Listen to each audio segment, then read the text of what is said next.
Aqui no canal Pretos FC, uma rápida análise sobre o São Paulo e Atlético Goianiense. Comentei o jogo na Rádio Bandeirantes, abrindo as semifinais da Copa Sul-Americana. Na outra semifinal, o Independente Del Valle do Equador fez 3-0 no Melgar do Peru e praticamente carimbou a vaga para a final. Acho muito difícil que o Melgar consiga virar, porque o time equatoriano é melhor e poderia ter feito um placar ainda maior.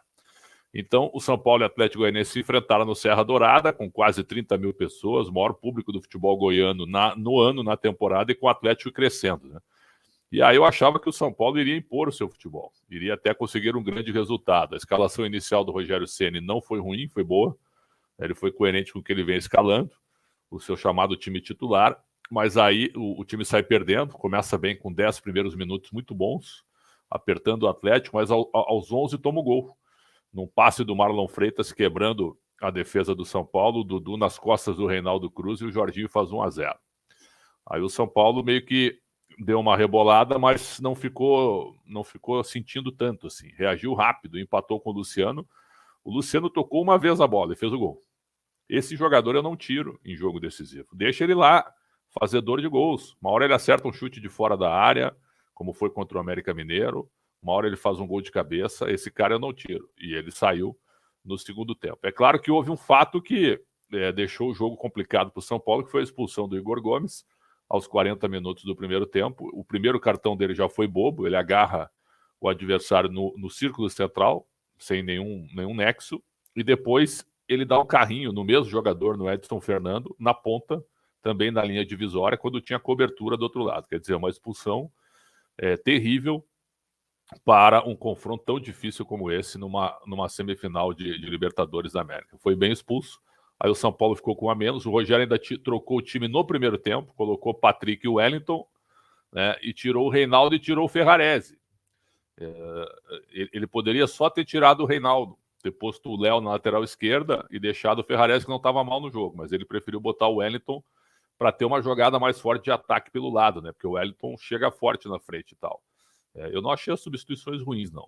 E aí, na volta do segundo tempo, o São Paulo tentou se ajeitar e tal, mas aí tem o erro. Tem o erro individual, o erro do Jandrei, e com o azar do Diego Costa, porque o Jandrei erra o bote no cruzamento, a bola bate nas pernas do Diego Costa e sobra para o Shailon apenas tocar para o gol. 2-1 para o Atlético, aí o jogo ficou muito duro, São Paulo não teve força para reagir, o Rogério tentou de tudo, mas mais uma vez não colocou o Nahuel Bustos, né? E ele disse depois na coletiva, vou botar um cara que não joga 2 meses num jogo decisivo desse, mas pelo menos é uma novidade, pelo menos é um cara que joga mais que o Marcos Guilherme, por exemplo.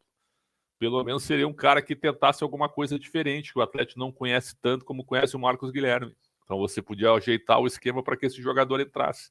Isso é papel do treinador. Gabigol e Pedro não podem jogar juntos? Podem.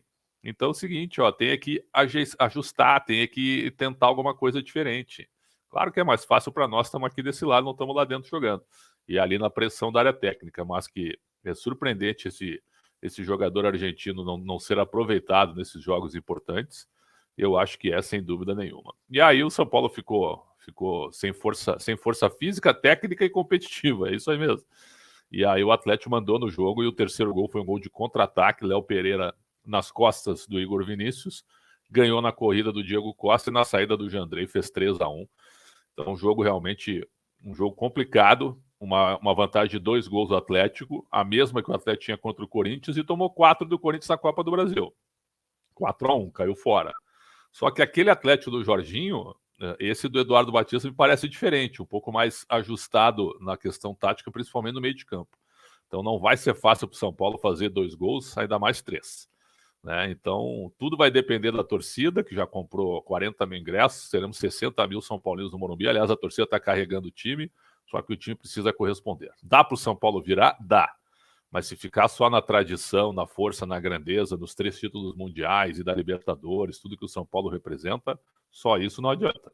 Porque do outro lado tem um adversário que, apesar de ser um time pequeno no Brasil hoje, muito bem estruturado e com um bom trabalho.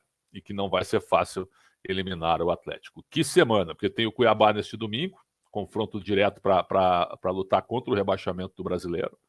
E aí tem o Atlético na quinta-feira, que é o jogo do ano para o São Paulo. E aí tem o Corinthians no outro domingo, que também é muito forte para a realidade do São Paulo na Série A do Brasileiro. Vamos aguardar, mas o próprio São Paulo se complicou sozinho por uma atuação muito ruim no Serra Dourada. Canal Pretos FC no YouTube, muito obrigado pelo carinho, pela audiência. Conto sempre com todo mundo por aqui. Saúde, um grande abraço e até a próxima.